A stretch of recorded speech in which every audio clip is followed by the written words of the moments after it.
Hi. So we've come to the end of our barely scratching the surface Introduction to Emotional Permaculture workshop. And I wanted to wrap it up a little bit and talk about integration and how this connects, because there's a difference between social permaculture and emotional permaculture. So social permaculture is about how we treat each other, and emotional permaculture is about how we treat ourselves. And I believe that it all needs to be integrated into the whole system design. So that's what we've been playing with, and we've just barely scratched the surface on how the permaculture principles can help us be designed for catastrophe.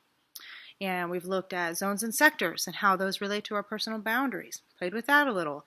And we experimented with the GOBRADIME design process to implement a daily practice, which, just like gardening, just like eating healthy, I believe that a daily practice of emotional permaculture needs to be integrated into the whole system design.